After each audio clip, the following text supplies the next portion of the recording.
Alright, y'all, I was watching a video by Triggernometry. I'd never heard of them before. They're like these two British guys that just like interview culturally relevant people. And it's kind of funny because they're like very British about the way that they go in their interview. But they interviewed Dave Smith, the comedian guy, who's like very libertarian. He's been on some other shows and I've watched his stuff and he seems pretty reasonable to me. So I watched this interview and for the most part it was okay. But there was a moment at the very, very end in the last 5 minutes that stood out to me. And I wanted to share it with you guys and just put some commentary over it. A few weeks ago I released the Crowder video, which somehow got the most views I've had on YouTube, where I basically talked about his commentary at a certain point in his interview, where he summed up how the culture of the United States feels and is right now and the path it's going down. However, this one's going to be a little different because this deals more with like the government and the debt and really talks about like the government financially as a whole and how insolvent it feels like it's getting. Now the clip I'm going to show you is at the very end and it doesn't actually have a question that's posed, but the answer or whatever he was answering seems solid enough, and he basically sums up how insolvent the US government is at this point. And for those who aren't fully aware or those that want to get their rocks off at the thought of the wheels falling off of the government financially, Dave Smith pretty much just sums up the state of the government financially. Here's Dave Smith telling you how ugly it is right now. Well, I mean, you know, at the risk of sounding boring, it really is the debt. I mean, like there's so many conversations in politics, and you know, you have these moments like we had the Tea Party here in America, where hey, we were really talking about the debt and deficit, and that's what all the Republicans are going to run on, is we're going to be deficit hawks. None of that materialized into anything. It materialized into Donald Trump. Well, I mean, I guess this is before Donald Trump was president, but Barack Obama just kept raising spending every year. Trump came in, raised the spending from the levels that Obama had in. Then, you know, during 2020, his last year, breaks all the records with the highest spending year ever. Joe Biden comes in and increases the spending from Donald Trump. Donald Trump comes in again, increases the spend. We can't even go back to pre-COVID levels.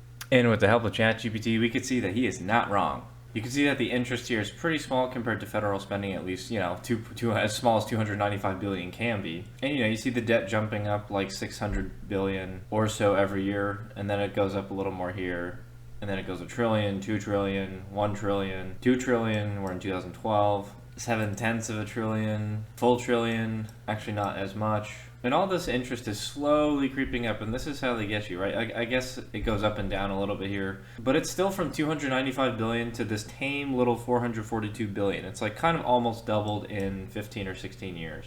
And then, you know, 416, then 523, 577, we're under Trump now, right?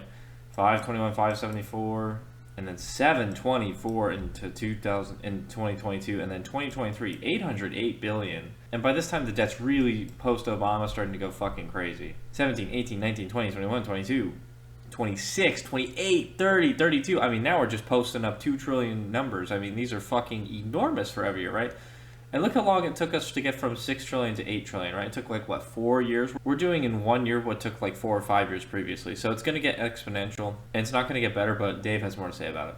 And then, of course, there was this big thing about Doge was going to find $2 trillion in the budget and cut that. And we had these super tech geniuses who were going to do it, and they were going to figure it all out. Complete failure, led to no cuts whatsoever. And we're at a point now where the interest on the debt is over $1 trillion a year. I think it's going to be 1.3 or 1.4 trillion this year. And going up, it's now becoming the number. Let's just think about this. If we were to balance the budget, which is impossible to even imagine under current situations, we still run $1 trillion deficits every single year. This is like a cataclysmic shift that is coming. And it threatens the dollar as the world reserve currency. It threatens, you know, the whole standing of America in the global order. And yet there's just no political will, as we were talking about before, to deal with any of the things that we can't afford. And he's totally right. If you can't afford something, you just don't fucking buy it. Oh my God, like how many times have you gone to like a mall where you see like maybe not so much anymore, but at least like 5 or 10 years ago, you go to a mall and you see like people go into like the Gucci bag area or like the Gucci store, and they're like sitting in this line for this like, I guess, kind of fancy looking store.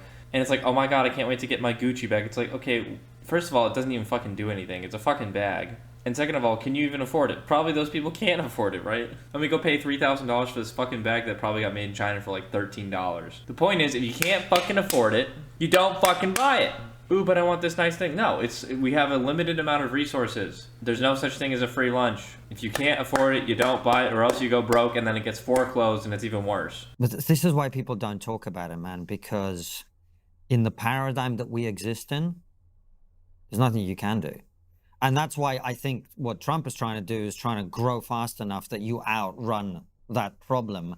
All right, and as you can see, they're being extremely British. But he is right. There's two things I want to talk about there. So the first thing he says is, in this paradigm we exist in, there's nothing you can do. Realistically, he's kind of got a point. Like, you and I are pretty much beholden to how the system is working. Like, we can't go to Washington, express our opinions, and try to change their mind. They're just going to keep doing this fucking shit over and over. Like, if you and I could have made a difference, we already would have, right? So maybe we're not totally powerless, but we are kind of close to next to powerless, right? And that's a scary thought, because we really don't, there's not a whole lot we can do about it, which is fucking bullshit. But again, he's not necessarily wrong. Again, at least the paradigm that's existing like right now. And again, I just mean that on like an individual basis, like me going about my day, going to my job, going to the grocery market. There's very, very little impact I'm going to have on that. The second thing I want to talk about is he mentioned something which is trying to outgrow the problem, which is actually something that this book recommended at the end, or at least was saying that is the end goal. And this is Sapiens by Yuval Noah Harari. And he basically says that like we've gotten to a point where, and this was written in 2015, we've gotten to a point where we have so many problems in society, right? And I love this glare. And he's saying that most of these problems are kind of like congruent to how we had technological problems in earlier ages. So when you get to a point where there's lots and lots of like problems, some sort of technology will figure it out and kind of change the market entirely.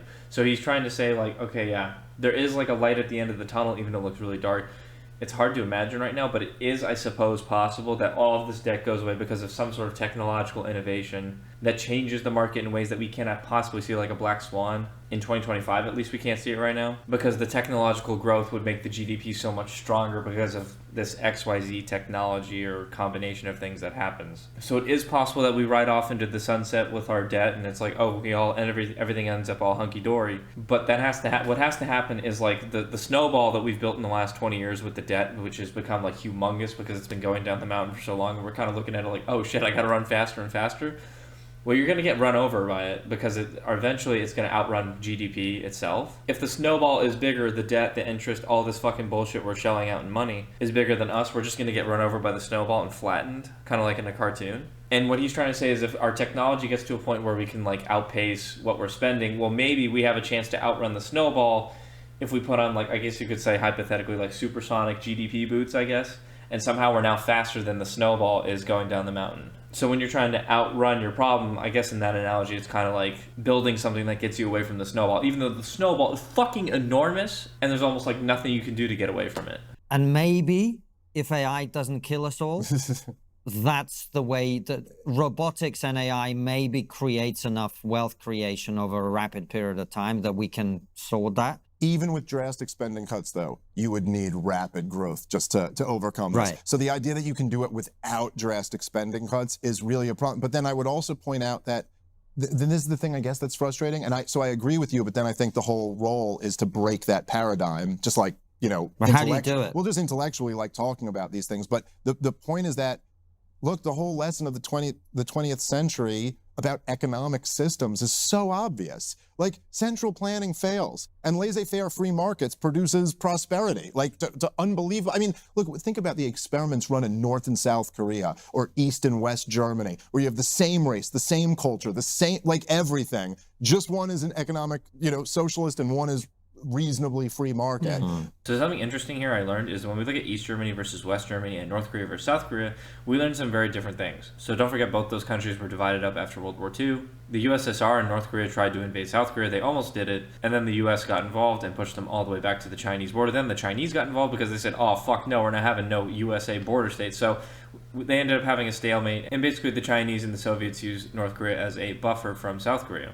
So this is what's so interesting, and I learned this a few years ago, is North Korea actually started out way ahead of South Korea. South Korea looked really fucking shitty for the first, like, 20 years or so. They were having all sorts of, like, chaotic, weird shit going on. And North Korea was actually starting ahead, like, in terms of, like, looking like the rich country, even as ChatGPT says here. So we're not going to go over it in detail here. I can do a video about that in some other place, because it's really fascinating. But like it says, South Korea was basically like the farmland and destroyed infrastructure, and the key point was it had basically no industry. And the North was really the more industrial base. because don't forget they were occupied by Japan for many years. So all things considered, the North should have been doing better than the South. And while South Korea was going through coups, poverties, and recovery, there was a lot of military, dictatorships going on or something like that. The North was really doing economically better. Now, to those of us born in the 90s, this is fucking inconceivable, because we've known North Korea to be this crazy fucking country where propaganda goes crazy and they're truly in a one-party state. But there was a time where it was semi-normal over there and they were doing better in the South. That's just mind-blowing to us. The 70s is really where the South Koreans start to go ahead and they finally start to stabilize.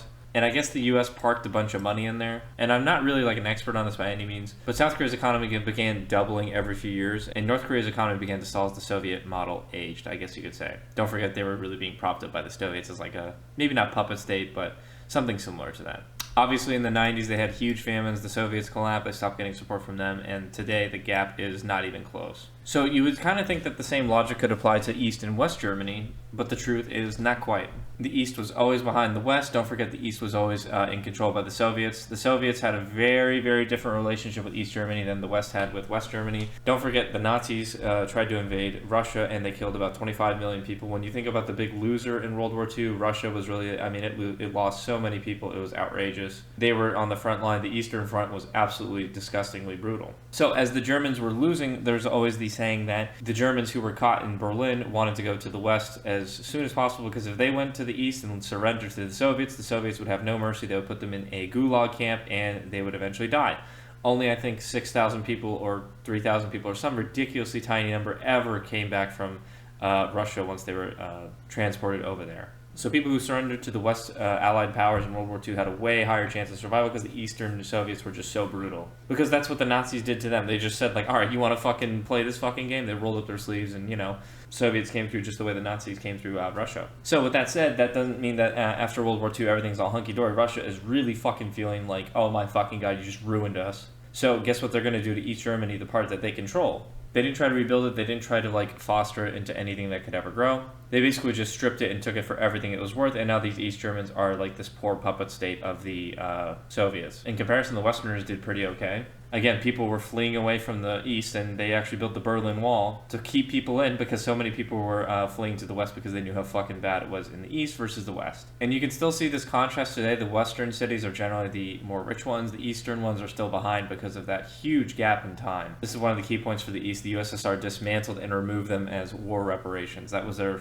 plan, was to basically take them for everything they were worth. Not only were they less industrial, they had less reconstruction money because the Soviets didn't give a fuck. So the West overall had better growth, wages, consumer goods, and a, massive export economy. I don't know much about this. But the East was still the most successful communist country of all the communist countries, because don't forget, the whole Eastern Bloc was a thing, and the Soviets were in charge of all that. And I guess in the 70s and 80s, East Germany looks good on paper, but in reality, they had, even though they had the best living standards of the Eastern Bloc and a well-organized society, you could say, their GDP was 50% or 33% of West Germany's. Consumer goods were kind of limited, technology was lagging, and pollution and outdated factories were major problems. Because don't forget, whenever you have a communist system, whatever you have is probably what you're going to have for the next 20, 30, 40, 50 years. So West Germany was always ahead. It's a little bit different than Korea. North Korea was always ahead of South Korea for at least the first 20 years. Then things totally flipped on the South. So, and he's totally right. The biggest lesson we should have learned from the 20th century is the bigger the government, the worse it's going to be. You're like, oh, what's the problem? That we have to shrink the size of government and make that much smaller? It's like, yeah, that's what leads to prosperity. We could have a ton of it, but we would have to really get serious about that. But think about this, though, man. I mean, we just talked about the election results, which are all about affordability. To cut entitlements and spending, you're going to have to hurt a lot of people. Yeah, no, everything is trade-offs. And those people don't. That's right. They are not going to vote for somebody who does that. Look, this is the truth. It's a flaw in democracy, yeah. Right? And I'm not saying that that's an argument for anything other than democracy, but it certainly is a flaw in democracy. And there's flaws in monarchy. There's flaws in all types of different systems. But one of the major flaws in democracy is just look with anything else. If we're in a car and the car breaks down and there happens to be a mechanic who's in the car with us, we don't vote over what we think the solution should be. We go, well, you know this, so you tell us what it should be. And now I'm not saying you want a dictator or something like that, but when you have democracy, when everyone gets an equal vote, whether they're a net taxpayer or a net tax recipient, whether they're 18, whether they're 60, any of these things, it just always makes sense to, number one, play to the low information voters. There's always a lot more of them than there are high information voters. And then number two, to promise free stuff. to people. It's always more, listen, I'm going to cut your taxes and give you free stuff is always a better sell than we're going to cut your program or we're going to, but the short-term pain that would be felt by cutting a lot of these programs is far preferable to the long-term pain of a real debt crisis, which we're facing, and the possibility of like real hyperinflation, which seems to be long-term the most reasonable answer to all of this, is that eventually you just, what they call monetize the debt, right? You just eventually you got to say, okay, well, the only way we can actually pay this money back is if we pay it in dollars that really aren't worth that much. And he's totally right. The only way we could ever pay this back is if we pay back with super inflated dollars that aren't worth very much. And guess what that's going to mean? When the bill comes due, you and I, if we're holding a bunch of cash, we're going to be suffering for it because it's not going to be worth that much. I just went to Argentina. I did a video on this a few months ago. Their peso has gone through the most massive explosion of hyperinflation. Maybe not of all time, but it's definitely rivaling a pretty shitty situation. And trust me, the only road that we can see out of this, unless we have that technological miracle growth that we were kind of talking about earlier, we're just going to have hyperinflation. There's no other way that this ends. I mean, hey, if you see something different, you let me know. But all roads seem to kind of point towards, hey, we're just going to have to print a fuckload of this. And at some point, maybe not right now, but money printer really does go brr. So thanks for joining me on this. This is just another one of the state of the United States with its financial irresponsibility right now. Mr. Plant and I think that this is probably going to end in hyperinflation. There's no other way that it could go. But hey, hopefully you got something out of this. Anyway, that's all from me and Mr. Plant.